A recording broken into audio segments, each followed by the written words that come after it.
ടുനെറ്റ് news കാലാവസ്ഥാ വാർത്തയിലേക്ക് സ്വാഗതം.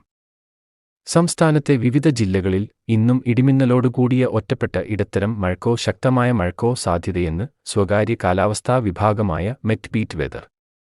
ഇന്നലെ കഴിഞ്ഞ ദിവസത്തെ അപേക്ഷിച്ച് കൂടുതൽ ജില്ലകളിൽ മഴ ലഭിച്ചിരുന്നു. പാലക്കാട് ഉൾപ്പെടെ വടക്കൻ ജില്ലകളിലാണ് വൈകിട്ടും രാത്രിയിലുമായി കൂടുതൽ മഴ ലഭിച്ചത്. ഇന്ന് മഴ തെക്കൻ ജില്ലകളിലേക്കും എത്തും. ഇന്നും ഉച്ചയ്ക്കു ശേഷം ഇടിമിന്നൽ മഴയാണ് പ്രതീക്ഷിക്കേണ്ടത്. എല്ലാ ജില്ലയിലും മഴ ലഭിക്കാൻ അനുകൂലമായ സാഹചര്യമാണ് ഇന്നു മുതൽ ഉരുത്തിരിയുന്നതെന്ന് മെറ്റ്ബീറ്റ് വെതർ പറയുന്നു.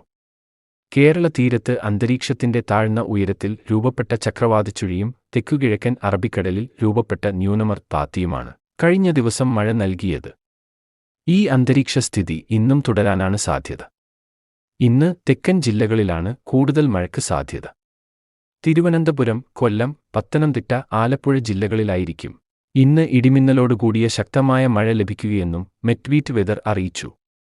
എന്നാൽ നാളെ മുതൽ അറബിക്കടലിൽ സോമാലിയൻ ജെറ്റ് സ്ട്രീം ശക്തമാകുന്നതോടെ കാലവർഷക്കാറ്റ് ശക്തിപ്പെടുകയും കാലവർഷത്തിന്റെ ഭാഗമായുള്ള മഴ എല്ലാ ജില്ലയിലും ലഭിക്കുകയും ചെയ്യും.